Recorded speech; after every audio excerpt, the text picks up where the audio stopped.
What you manifest in your mind, you can bring to reality. Boom! What's up, everybody? Welcome to a new episode of How to Podcast. This time, I'm just going to go over some tips and tricks, things that, I'd throw up as a recommendation just to help with your podcasting journey, things that I thought of. If you have any questions about podcasting, you've watched the episodes, you still have questions, wouldn't be surprised, send them my way. If there's a question, any of the questions, I'll turn them into episodes and try to go in depth to answer your question if it needs that. If not, I'll just reply to you directly. But yeah, if you have any questions with podcasting, shoot me a little message, comment on this video over on IGTV. And I will, or hit me up on Instagram at Ray Taylor, and I'll help you out. First off, I would recommend, if you are going to use any equipment you're using, play around with it a while. Do some tests with it. Don't make your first time using your equipment your pilot episode, right? You want to limit. There's going to be so many problems. Your first few episodes, you can even burn off just to even get used to doing your show.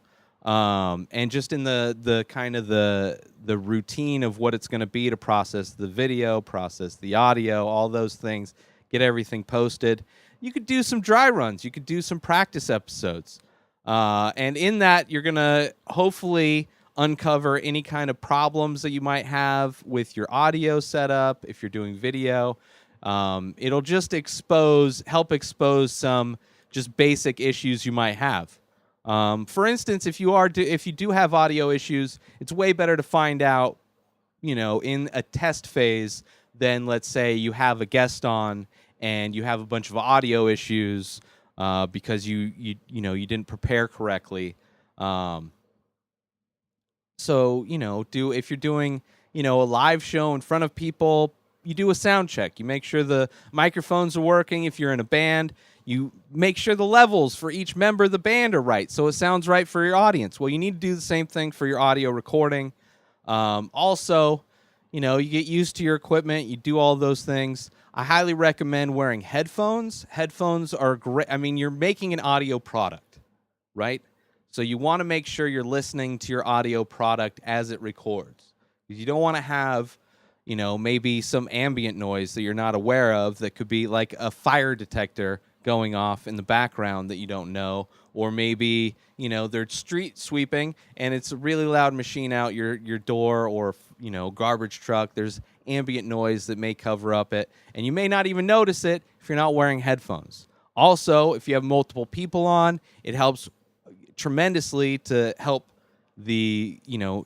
adjust your levels. So if you're using a soundboard, if you're using a soundboard with individual, slides for each microphone, each input, and you're not wearing headphones and you're just kind of eyeballing it, literally just like looking at the lights on the board, and that's just how you're going to, mix your sound, then you don't really care about producing good sound, and you need to care about producing good sound because it's the most important part of a podcast. It is audio. So audio quality, better podcast.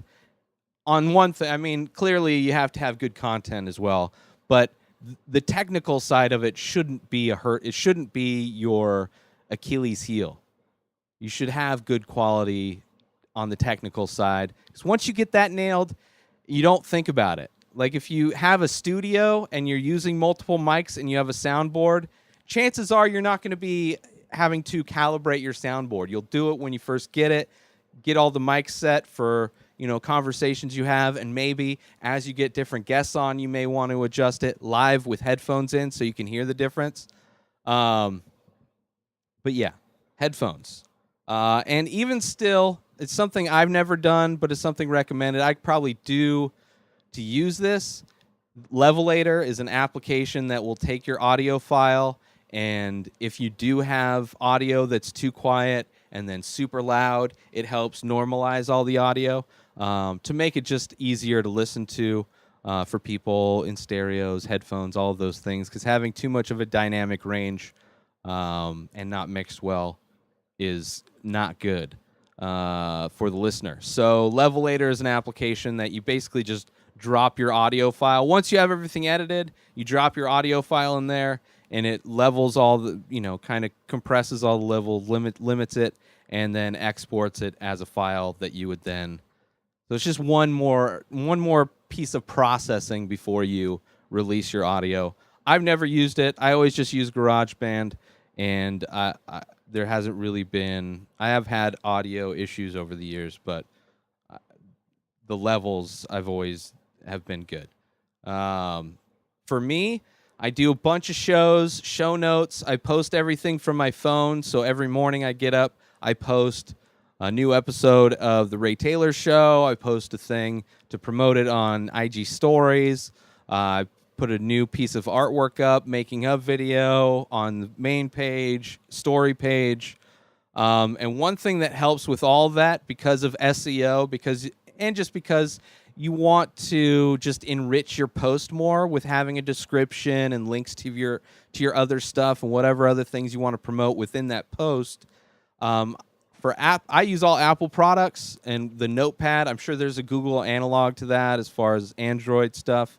But the Notepad application on my iPhone, I also bring it up on my computer. I have files for, posting the many faces or posting an episode. So I will have Monday, Tuesday, Wednesday, all the way through Sunday, each episode description, all the things that I need, so I can just copy and paste it into Instagram. It makes my life super easy, considering, I'm doing daily content probably about 7 videos get updated and pictures a day. So to keep all that stuff organized, the Notepad app is amazing, works great, and syncs through all my devices. So if I do a lot of the editing for like YouTube and stuff like that on my computer, I can use the same thing. And then on my phone, it's there as well. Scheduling your show, make sure you try to release it at a regular pace. And at a regular time.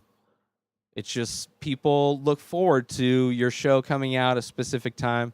Now, if you're doing a complex show, like you're doing a Sword and Scale, or like a hardcore history, where it requires a lot of research and a lot of pre-production, post-production, that's a different story. People will kind of wait. But if you want to build an audience, every person that's ever been successful recommends a regular release date. So try and nail it down to a regular release date, and try and use your utilities in wherever you host your episode to try and schedule it, so you don't have to think about it. It just automatically comes out, and just record early. You can record extra backup episodes in case you can't record. Like, there's ways to kind of manipulate the schedule and kind of fill in if you want to take some time off. But try and get some kind of regularity to how you release everything. And then last but not least, even though you're starting podcasting, you got to think, if you're still doing this and you do a podcast a week, that's 52 episodes a week. If you do it for a few years, you're looking at hundreds of episodes. So making sure you have backups, important, because you don't want to lose your stuff, but also making sure that you're staying organized. Staying organized I'm telling you, it's going to help you in the long run. And also, not only having backups of your file, having copies of file, upload your files to multiple services: YouTube, Instagram, Vimeo, any services that host video, host audio. Upload your stuff. That way they act like backup services. But also, when you're recording, try and have a backup for your audio. There's many times I almost lost episodes because of a recorder that stopped working. I'm not following that advice right now, but having audio backups is a huge advantage. So always try and have as many backups as possible, because you never know when technology is going to have some herpes and have another flare-up. But that's all I can think of for this episode of How to Podcast, tips and tricks. Hit me up on Instagram at Ray Taylor. If you have any more questions, I'll do more of these episodes every Sunday. As always, InspiredDisorder.com for all of my stuff. Have a great day. Have a great week. Peace out.